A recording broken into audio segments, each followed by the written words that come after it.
አማሲዩ ሰበር ዜና ካብ መቐለም ኣብ ጥቓቤ ጽሕፈት ፕሬዚደንት ትግራይ ሓደጋ ነታዊ ኣጋጢሙ ኣብ ከቢድ ወጥሪ ትርከብ ከተማ መቐለ ተወሳኺ ዘሻቅል ሓደጋ ነታዊ ከም ዘጋጥም ተገሊጸሎም ህዝባዊ ወያነ ሓርነት ትግራይ መሊሰዮ ዝበሎ ቤት ምኽሪ ኣብ ጎኒ ግዚያዊ ምምሕዳር ትግራይ ሓዱሽ ፕሬዚደንት ከም ዝመዝዝ እዩ ተገሊጹ ዘሎም ይኹን እምበር ፕሬዚደንት ግዚያዊ ምምሕዳር ትግራይ ጀነራል ታደሰ ወረደ አማሲዩ ኣብ ዘርግሖ መግለጺ ድማ ተቐባልነት ከም ዘይብሉ ህዝቢ ትግራይ ንምንቅስቃስ وحات بحادነት ክቃወሙ ጻውዒ ተቕሪበሎም ኣብ ትግራይ ንኹሉ ዝሓቁፍ ግዚያዊ ናይ ስግግር መንግስቲ ክጣሽ ድማ ጻውዒ ተቕሪበሎም ኢራን ንመርከብ ውግእ ኣሜሪካ ኣጥቂዓም زي كم دلون كل ما حبرات عرب إماراتس بعلامات ميسايلات إيران كمستوقعت أفريقيا سراوت أمريكا دما أبلعلي جلابو إيران مزقعتي كمزجمرة زمن كنت سبسابات وصملهم كاب تقرأي هورايزن زخبر سلامتنا أبزلكم يمسحكم نزوم سبر حدش تبع معلومات بزرزر كنا أقرب لكم ينام سبسكرايب لايك شير ناقبركم زيناتنا تخدها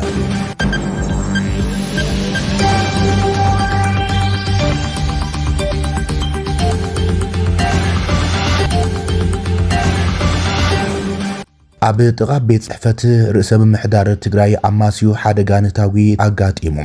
ኣብ ከቢድ ወጥሪ ትርከብ ከተማ መቐለ ተወሳኺ ዘሻቅል ድምፂ ነታዊ ተሰሚዑ ኣሎ ኣማሲዩ ካብ ከተማ መቐለ ዝበፅሕና ዜና ከም ዘመላኽቶም ናብ ቤት ጽሕፈት ርእሰ ምምሕዳር ትግራይ ከምኡን ናብ ቤት ጽሕፈት ቤት ምኽሪ ብሄራዊ ክልላዊ መንግስቲ ትግራይን ናብ ቴሌቪዥን ትግራይ ወይ ድማ ሓድሽ ምድሕን መንገዲ ዝወስድ መስቀላዊ መንገዲ ሓደጋ ምፍንጃር ነታዊ ኣጋጢሙሎም እቲ ኣብ ከተማ መቐለ ዘጋጥም ነታዊ ኣብ ህይወት ሰብ ኣብ ንብረት ዘብጽሖ ዝኾነ ይኹን ሓደጋ ከም ዘለ ድማ ምምሕዳር ከተማ መቐለ ፍሊጠሎም እቲ 26 ማይ 2018 ከባቢ ሰዓት 2 ናይ ምሸት ኣብ ከባቢ ቤት ጽሕፈት ርእሰ ምምሕዳር ደጀን ዝተፈንጀረ ነታዊ ህዝቢ ንምሽባር ኩነት ባህሊ ዝተፈጸመ ተግባር ይክብል ሓላፊ ዘፈረ ሰላም ጸጥታን ከተማ መቐለም ኣቶ ረዳሃኝ ፍስሓ ገሊጾም ይኹን እምበር በቲ ዝተፈጸመ ፍንጀራም ዘጋጥመ ቀሊል ይኹን ከቢድ ጉድኣት የለን ኢሎም ነቲ ገበን ዝፈጸሙ ኣካላት ኣብ ትሕቲ ቁጽር ንምውዓል ኣብ መላእ ከተማ መቐለ ዝርከቡ ኣካላት ጸጥታ ተዋሂዶም ይስርሑ ከም ዘለዉ ዝሓበረ ኣቶ ረዳሃኝ ሕብረተሰብ ነዞም ከምዚ ዓይነት መጥቃዕታት ወይ ድማ ራዕዲ ዝፈጥሩ ውልቀ ሰባት ኮኑ ለኣኽቶም ኣደብ ኣብ ምትሓዝ ክረባረብን ክትሓባበርን ጻውዒ ተቕሪቦም ህዝቢ ትግራይ ዝተወዘፈ መንግስቱ ንኽምልስ ብሓደ ድምፂ ኣብ ዝወሰነሉን ተግባራዊ ንምግባር ይንቀሳቐስ ኣብ ዘለሉን እዋን ነዚ ንምትዕንቓፍ ኮነ ኢልካ ዝተፈጸመ ተግባር ራዕዲ ዋላ እኳ እንተኾነም በዚ ዝተዓናቐፍ ዕላማ ኮነ ውሳነ ከም ዘለግን ፈታዊ ኮነ ጸላኢ ክፈልጥ ይግባእ ክብልም ኣቶ ረዳሃኝ ንሬድዮ ኤፍኤም መቐለ መብርሂ ሂቦም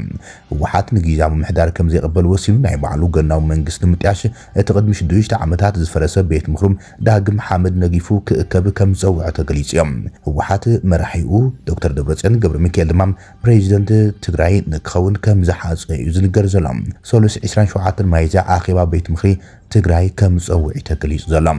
ኣብ ከተማ መቐለ ናብ ቤት ጽሕፈት ርእሰ ምምሕዳር ትግራይ ዝወስድ ጽርግያ ዘጋጥሞ ነታዊም ኣብ ማሕበራዊ መራኸቢታት ኣዘራራቢ ጉዳይ ኮይነሎም እቲ ኣማሲዩ ከባቢ ሰዓት 2 ፈርቓን ብኣቋጻጽራ መቐለም 8:30 ዝተፈንጀረ ናይ ኢድ ቦምባ ምዃኑ በቲ ዝተረኸበ ኣሰር ቀለበት ከም ዝተረጋገጸም ቤት ጽሕፈት ፖሊስ ከተማ መቐለ ድማ ንቢቢሲ ተወሳኺ መረጋገፂ ሂቦሎም ኣብ ሰብ ዝበፅሕ ሓደጋ ከም ዘለን ዝገለጸ ፖሊስ መበገስቲ ምፍንጃር ንምፍላጥ የጻር ከም ዘሎ ሓቢሮም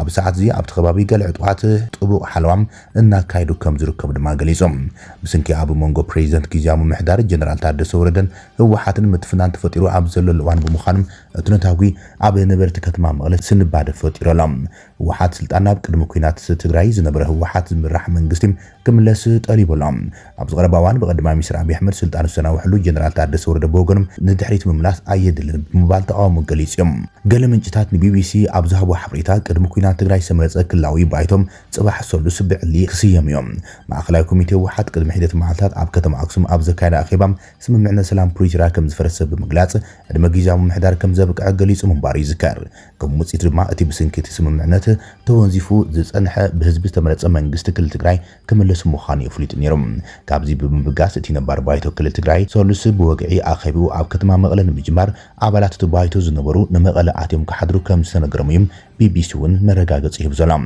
ኣብ መስከረም 2020 ማለት ውን 2013 ዓመት ምረት ዝተኻየደም ብፌደራላዊ ኣፍልጦ ዝተሓደጉ ህወሓት ዝተዓወተሉ መረጻም ሓደ ካብ ጠንቅታት እቲ ዕናዊ ኩናት ትግራይ ከም ዝነበረም ጸብጻብ ቢቢሲ ዘኻኸር ህወሓት ነዚ ስጉምቲ ብምውሳድ ንጀነራል ታደሰ ብሓይሊ እንተኣልዎ ብወገን መንግስቲ ፌደራል ክወሃብ ዝኽእል ምላሽ እንታይ ክኸውን ከም ዝኽእል ሻቁለት ዝፈጥር ኩነታት ኮይነሎም ምስ ህወሓት ዘይተቃልወን ካብቲ ውድብ ተፈንጭል ዝወፀን ፕሬዚደንት ግዚያዊ ምምሕዳር ትግራይ ዝነበረ አቶ ጌታቸው ረዳም ብተመሳሳሊ አገባብ ካብ ስልጣን ተደፊዮም ናብ አዲስ አበባ ከም ዝወፀ ዝዝከር እዮም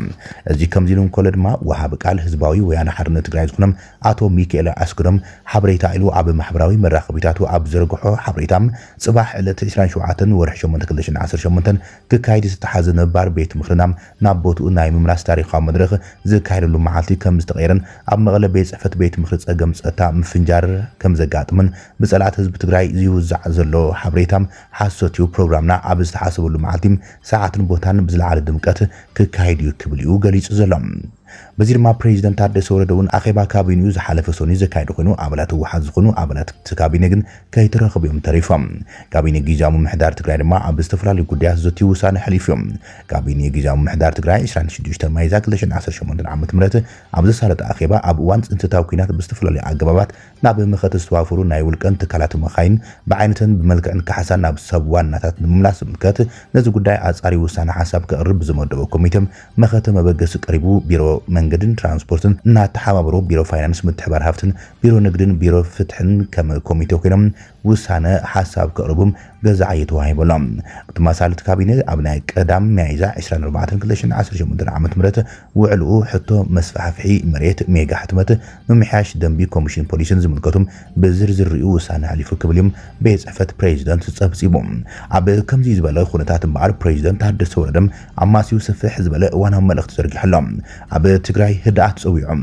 እቲ ፕሬዚደንት ኣብ ዘርግሖ መልእኽቲ ዘበናት ዘወፀረ ምስ ደጋ ሓይልታት ዝተገብረ ናይ ኩናትን ሰላምን ጉዕዞናም ኣብ ውሽጥና ዘጋጥሙ ናይ ምክፋል ሓድነትን ናይ ቃልስን ዓወትን ታሪኽና ዘጋጥሙና ኣዝዮም ከበድቲ ሕልኽላኻትን ፈተናታት ሓሊፍና ከም ህዝቢ ሕዚ ኣብ ዘለናይ መድረኽ በፂሕናልና ዝበለ ኮይኖም እንትኾነ ብሄራዊ ባህግና መጻኢ ዕድልና ጽባሕና ብግቡእ ስለ ዘይመለስና ዝሓለፈ 5 ወይ 6 ትውልዲ ኩናት ዘየጋጥሙ ወይ ብሰላም ዝሓለፈ ትውልዲ ኣብ ትግራይ የለን ብምባል ታሪኽ ዘኻኺሮም ሕዚ ይኹን ጽባሕ እውን እንትኾነ ካብዚ ዝሕለፍናይ ታሪኽ ዘናግፍ ስትራቴጂን ተግባራዊ ምንቅስቓስን ከይገበርና ንቕጽለለና ዝበለት ፕሬዚደንት ውድብ ህወሓት ስርዓት ፍሪሱ ስርዓት ዝትክም ናይ 17 ዓመታት ኩናት ብዓወት ክዛዘም ዘይርብረብ ተጋድሎ ዘካይዶም ኣብ ታሪኽ ህዝቢ ትግራይ ናይ ምልኣት ህዝቢ ሓድነት ፈጢሩ ንመንነቱን ክብሩን ልዑል መስዋዕቲ ከፊሉ ዓወት ከረጋግዝ ተቃለሰም ድሕሪኡ ኣብ ዝነበሩ 27 ዓመታትን መሰረታዊ ዝበሃል ፖለቲካውን ኢኮኖሚያዊ ለውጢ ክምዝገብ ኣብ ህንፀት ሰብኣዊ ሃፍቲ ኣብ ኩሉ ሞያታት ልዑል ምዕባለ ፈጢሩ ኩሉ መዳይ ለውጢ ከረጋግጽን ተሳትፎ ክህልዎ ዝሓትት ህዝቢ ምፍጣር ዝኻለም ሃገራዊ ዞባዊ ጂኦፖለቲካን ዓለምን ብዝግባእ ስለ ዝተረደም ኣብ ታሪኽ ኢትዮጵያ ዝነውሐ ዕድመ ዘለዎ ሰላምን ማሕበረ ኢኮኖሚያዊ ለውጥን ከምጽእ መሪሕ ተራ ዝተጻወተ ውድብ ይለሎም ፕሬዚደንት ግዚያዊ ምምሕዳር ትግራይ ኣብ መልእኽቱ ኣብ ዝጉዕዞ ብዙሓት ዝሓልፉ ዘይመስሉ ዝተሓላለኹ ፈተነታት ናይ ምርዳን መሪሑ ምስጋር ተኽእሎ ስለ ዝነበሮም በብግዚኡ ንባዕሉ ዘሕድስ ጥበበኛ ተምሃራይን ስትራቴጂክ ኣመራርሓን ቁርፀኛ ኣባልን ህዝብን ስለ ዝነበሮም ኣብቲ ዝብጻሕ ዘብጽሕ ይብል እንትኾነ ግን ኣብ ዝሓለፉ 10 ዓመታት ካብ ሓደ ውድቀት ናብ ካልእ ውድቀት እንተተሰጋግርና ኣብ ሃገር ዝነበረና ቦታ ሙሉእ ብሙሉእ ሲኢና ኣብ ትግራይ ዝተወሰናሉም ኣብ ልዕልና ጆኖሳይዳዊ ኩናት ዝተፈጸመሉም ሕገ መንግስታዊ ወሰናትና ዝሰኣናሉ ከም ህዝቢ ዝተፈናቀልናሉም ሕገ መንግስቲ ከበሬልና ዋጋ ዝኸፈልናሉም ጎረና ክሳዕ ዝነቅዕ ድምፂ ተስማዕናሉን ሕገ መንግስቲ ከየድሕንና ዝተረፈሉ ከቢድ መስዋዕቲ ከፊልና ዝተበጽሐ ስምምዕነት ፕሪቶሪያ ኣብ ዘይተተግበረሉ ጽባሕ ኩናት በሰላኢና ዘለና ኢሎም ሕዚ ዘለናሉ መድረኽ ኣብ ተዓናፊ ሰላምን ኩናትን መንጎ ዘላ ኣዝያ ቀጣን መንገዲ ሒዝና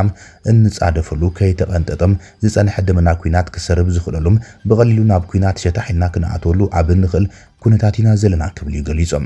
ኣብ ዝዋን ብዓይነቱ ትሕዝቶን ውጽኢትን ኣብ ታሪኽና ገጢምና ዘይፈልጥ ሓደገኛ ፈተና ነተኣናግደልና ዝበለ እቲ ፕሬዚደንት ኣብዚ ፈተና እዚ ሕዝውን ናይ ምውዳቕ ዕድልና ሰፊሕ እንተመስለውን ከም ህዝቢ ሓደ ኮይና ክንቕጽል ዘለና እንኳ ኣማራጽ ድማ ነዚ ፈተና ብጽንዓት ምሕላፍን ጥራሕ ኢሎም ገጢምና ካብ ዘሎ ዝተሓላለኸ ሽግር ንምስጋር ብሰለመድን ብናይ ትማሊ ተመኩሮን ልምድን ነንባዕልና እሱራት ጌርና ንሓልፎ እዋን ኣይኮነን ዝበለት ጀነራል ህልኽን ኣነ ዝበልክዎ ጥራሕን ዝብለት ተሓሳስባም ናይቲ ሽግር ዕምቆት ብዘይገድስ ዝገጠመ ይግጠም ካብ ዝብል ህዝቢ ትግራይን ሃገርን ከባቢያዊ ጂኦፖለቲካን ዓለምን ዘይምርዳእ እዩ ዝኸውን ኢሎም ምንጭ ውድቀትና ኣመራርሓ ምዃኑ ተደጋጊሙ ዝተገለጸ እዩ ዝበለት ፕሬዚደንት ንኹነታት ብብስለት ኣብ ምግምጋምን ሎሚ ብቁጥዑ ፈሊጡ ናይ ጽባሕ መፍትሒ ዘይምርኣይም ዝተፈለዩ ሓሳባት ምድፋን ንስትራቴጂ ብታክቲክ እናገጥምካም ዓቕምን ጨዋዳን ቃልስን ህዝብን ምምሳን ኣብ ክንዲ ምዕሳልን ካብ መከራ ዘውፅኡ ሓሳባት ምእካብን ሳጓን ጸለመን ክትምህዝ ድቃስ ምሳን ናብዚ ዝወረደ ፖለቲካ ትግራይ ሕዝውን ናብ ውድቀት መንገዲ የምረሐና ከም ዘሎም ሓቢኻ ዝሕባ ኣይኮነን ይብል ሓደ ኣተሓሳስባ ሒዝካ ኣብ ጸቢብ መድረኽ ወሲንካ ንውሳነኻ ተቐበሉ ኢልካም ዝተፈለየ ሓሳብ ብዘይገድስ ደገፈካ ጥራሕ ሒዝካ ብምቕጻል ዝፍጠር ተወሳኺ ሓደጋ እምበር ዝፍታሕ ሽግር የለን ክብለ ጠንቂቖሎም ናብ ዘለናሉ ሽግር መፍትሒ ልዕሊ ዓቕሚ ዝኾነ ፖለቲካ ውዳበም ልዕሊ መንግስትን ልዕሊ ዝኾነ ውዳበን ውልቀ ሰብን ልዕሊ ስልጣን እዩ ዝበለት ፕሬዚደንት ብዙሓት ደቂ ትግራይ ኣብ ዝሃለዉ ውዳበ ይሃሉም ከም ውዳበ ይኹን ከም ውልቀ ሰብን ነናይ ባዕሎም መፍትሒ ሓሳባት ይቕርብን ክሰምዑ ይደልዩን ኣለዉ ኢሎም ተጋሩ ካብ ሽግር ዘውፅእ መፍትሒ ኣብ ምንዳይ እንእከበሉን ሓድነት ንፈጥረሉን ምቹው ኩነታት እዩ ዘሎ ዝበለ ፕሬዚደንት ኣዲሶም ካብዚ ወፃኢ ብዘይገድስ ኣይሰምዕኒ ኢልካም ኣነ ዝበልክኹም ጥራሕ ዝብል ኣካይዳም ውፅኢቱ ካልእ ዙር ውድቀት ኢሎም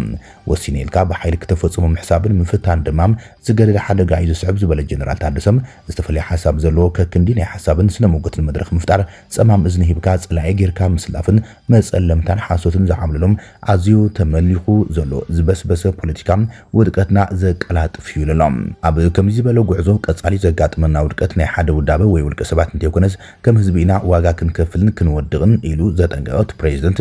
ኣብዚ ግዜ እዚ ዘሎ እዋናዊ ሽግርን ኣፈታትሑን ከም ህዝቢ ሓደ ክገብርና ዝኽእል ምቹው ኣጋጣሚ እንትኾነውን ሕዚ ዘሎ ኣፋላይን ነቓን ዝሰፍሓሉ ኩነታት ኮነ ተባሂሎም ይፍጠር እዩ ዘሎ ኢሎም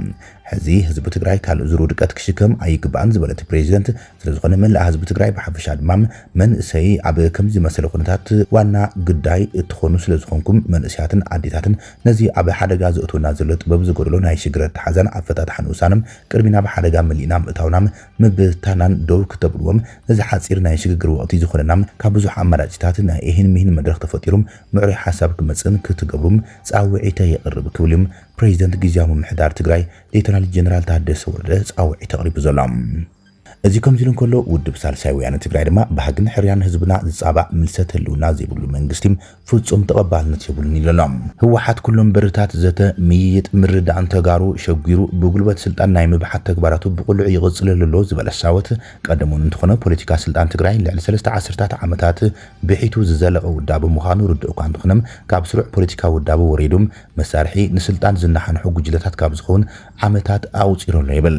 ከም ውጽኢቱ ጠበንጃ ብሕታዊ ናይ ፖለቲካዊ ጸወታ ሕጊ ብምግባር ውልቀ ሰባትን ጉጅለታትን ብጉልበት ናብ ስልጣን ምድያብን ምውራድን ቀጽኢለሎ ዝበለ ሳወት እዚ ሎምቕነ ዝተጀመረን ብስም ምምላስ ተወንዘፈ መንግስቲ ዝግበር ዘለዎ ናይ ኣዳራሽ ተዋስኦታት ካብ ክውንነት ሕግን ሞራልን ኣዝዮም ዝረሓቆም ክብል ኣጠንቂቖሎም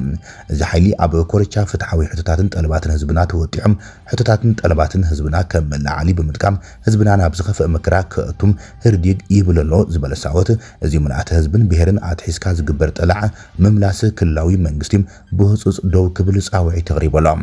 ብኻሊእ መዳይ ብሄራዊ ሓድነትን ስምረትን ህዝብና ዝሕድስ ህላውን ቀጻልነትን ብሄረ ትግራይ ዘውሕስ መሰረታውን ብሄራውን ጠለባትና ህዝብና ንምምላስ ዕድል ዝፈጥር ሰላም ኣብ ጽኑዕ መሰረት ዝንበር ዕማም ብሄራዊ ዘተ ተግባራዊ ንምግባር ኩሉ ሓላፍነት ክዋፃ ጻውዒ ተቕሪበሎም ሳልሳይ ወያነ ትግራይ ህዝቢ ትግራይ ገጢሞ ዘሎ ከቢድ ፈተና ንምብዳእ ዘኽእሉም መፍትሒ ሓሳባትን መዋፅኦን ካብ ምሕባር ብኺሩ ኣይፈልጥን ዝበለ ኮይኖም ሕዝውን እንትኾነ ህዝብና ካብ ብተና ብሄርና ካብ ምጥፋም ዓድናን መረበትና ድማ ካብ ቀረመት ዘናግፍ መዋፅኦ ንኩሎም ተጋሩም ዝውክል ኣካባቢ ጊዜያዊ መሰጋግር መንግስቲ ንክጣይሽ ጻውዒትና ንቕርብ ክብልዮም ሳወት ሎሚ ኣማስዩ ኣብ ዘርግሑ መግለጺ ኣመልኪቱም ኢራን ንሓንቲ መርከብ ውግእ ኣሜሪካ ኣጥቂዓ ዋሽንግተን ግን ነፂጋቶም ኣብ መጻብ ሆርሙዝ ዘሎ ወተሃደራዊ ወጥሪ ናብ ሓዱሽ ምዕራፍ ተሰጋጊሮሎም ኢራን ኣብ ዝሃበቶ መግለጺ ናብ ሓንቲ መርከብ ውግእ ኣሜሪካ ሚሳይላት ብምትኳስ ንድሕሪት ክትምለስ ከም ዝገበረታ ገሊጻላ ይኹን እምበር ዋሽንግተን ነቲ መጥቃዕቲ ብኡንብኡ ብምንጻግ ነቲ ጸብጻብ መሰረት ዘይብሉ ኢላ ክትብል ገሊጻቶም ሓይሊ ባሕሪ ኢራን ናብ ስትራቴጂካዊ መጻብ ሆርሙዝ ዝኣተው ኣሜሪካውያን ጽዮናውያን መረኸብ ውግእ ቅልጡፍን ጽኑዕን መጠንቀቕታ ክንሕልፍ እንደሊላ እቲ መጥቃዕቲ ኣብ ጥቃ መደብ ጃስክ ካብ ደቡባዊ ምእተው መጻቦ ከም ዝተፈጸመ ማዕከን ዜና ወሽመጥ ፋርስ ሓቢሮም እታ መርከብ ንመጠንቀቕታ ዕሽሽ ብምባል መንገዳ ቀጽላ ክልተ ሚሳይላት ምስተተኮስዋ መንገዳ ገዲፋም ካብቲ ከባቢ ክትሃድም ከም ዝተገደደት እቶም ኢራናውያን ጸብጻባት ተመልኪቶም ሓደ ላዕለዋይ በዓል ስልጣን ኣሜሪካ እታ መርከብ ብሚሳይላት ኢራን ከም ዝተወዕድ ዝገልጹ ጸብጻባት ሓሶት እዮም ኢሎም እቲ ሓበሬታ ፕሬዚደንት ዶናልድ ትራምፕ ኣሜሪካ ብስንኪ ኣሜሪካ ኣብ ልዕሊ ኢራን እተካይዶ ዘላ ኩናት ኣብ ውሽመጥ ዓረብ ተዓጽየን ዝርከባ ንግዳዊ መራኸብ መውፅእ መንገዲ ክትኸፍት ሚድያ ክብል ገሊጹም ትራምፕ ብሰንበት ኣብ ትሩ ሶሻል ገጹ ኣብ ዘርግሖ ጽሑፍ እተን መራኽብ ብሰላም ክወፃን ስርሕን ክጅምራን ከፍቅድ ምዃኑ ቃላት ነይሮም ጸጥታ መጻብ ሆርሙዝ ኣብ ኢድና እዩ ዘሎ ውሕስ ምሕላፍ መራኽብ ኣብ ምትሕባር ሓይልታት ምክልኻልና እዩ ዝምርኮስ ይብል ኣዛዚ እቲ ሓይሊም ዓሊ ዓብደላሂም እቲ ኩናት ካብ ዝጅመር ኣትሒዙ ኢራን ናይ ኣሜሪካን መሻርክታን ዝኾነ ንግዳዊ መራኽብ ናብ ውሽመጥ ንኸይኣትዋ ከይወፃን ዓጊታት እያ ዘላ እሱ ግምቲ ን5 ክፋል ናይ ዓለምና ጽዕነት ነዳዲ ጋዝን ብምዕንቃፍ ዓለማዊ ዋጋ ነዳዲም ብ50 ሚእታዊትን ልዕሊኡን ክውስኽ ምኽንያት ኮይኑሎም ኢሚሬትስ ዓረብ ሚሳይላት ኢራን ከም ዝወቕዕዋ ገሊጻ ሰራዊት ኣሜሪካ ድማ ኣብ ልዕሊ ፈጣናት ጀላቡ ኢራን የጥቅዕ ከም ዘሎ ተገሊጹ ኣብ ሕቡራት ኢሚሬትስ ዓረብ ዝርከብ ወደብ ነዳዲ ኢላማ መጥቃዕሲ ባልቦ ንፍርቲ ኢራን ከም ዝኾነ ሰብ መዝተሃገር ገሊጾም ኣብቲ ኣብ ፋይጃራ ዝርከብ መደበር ነዳዲ ዓቢ ሃልሃልታ ባርዕ ሓዊ ከም እስራኤል ጸብጸባ ተመልኪቶም መጥፋእቲ ሓዊ ነቲ ባርዕ ንምቁፅጻር ይሰርሑ ከም ዘለዉ ብመንግስቲ ፋይጃራ ዝመሓደር ሚድያ ገሊጻ ፋይጃራ ኣብቲ ሃገር ዝዓበየት ወደብን ነዳዲ ዝኽዘነላን ምዃና እዩ ዝግለጽ ብኻልእ ወገን ብኣንፈት ኢራን ሰበገሱ ሚሳይላት እውን ናብ ኢሚሬትስ ከም ዝተወንጨፉ ተገሊጾም ሚኒስትር ምክልኻል እቲ ሃገር ከም ዝበሎም ፀረ ኣየር 3 ሚሳይላት ኣበርዒኖም ኣለዎም እዚ ከምዚ ኢሎም ከሎ ሓይልታት ኣሜሪካውን ኣብ ልዕሊ ንኣሽቱ ጀላቡ ሓይሊ ባሕሪ ኢራን መጥቃዕታት ከም ዝፈጸሙ ፕሬዚደንት ዶናልድ ትራምፕ ገሊጾም ሓይልታት ኢራን ንገለ መጻብ ሆርሙዝ ክሓልፋ ዝፈተና መራኸብ ኩናት ኣሜሪካ ንምዕጋት ናይ መጠንቀቕታ ጠያይቲ ከም ዝተኮሱ ድሕሪ ምግላጾም እያ ኣሜሪካ ነቲ መጥቃዕቲ ከም ዝካየድ ትገልጽ ዘላ እዚ ሎሚ ዝተረኣየነት ወጥሪ ዘጋድ ሓዱሽ ምዕባለታት እቲ ኣብ መንጎ ክልቲኦም ወገናት ጸኒዑ ጸንሐ ምቁራጽ ተኽሲ ብምጥሓስ ናብ ደግሲ ተጻብኦታት ከይምለሱ ስጋት ፈጢሩ ይርከብ ድሮ እቲ ኮርድ ተጽቢዝ ዝግበረሉ ጸንሐ ዋጋ ነዳዲም ድሕሪ እዚ ምዕባለታት ድማ ሃንደበት መሊሱ ክንህር ከም ዝጀመረ ቢቢሲ ጸብጺቦሎም እምበኣርከስ ክቡራትን ፍትዋትን ተኸታተልቲ ዜናታትና ንይሰዓት ዝብልናይ ሓደሽቲ ምዕባለታትን እዋናዊ ዜናታት ሳዚምና ንምክትታልኩም ነመስግን ሰላም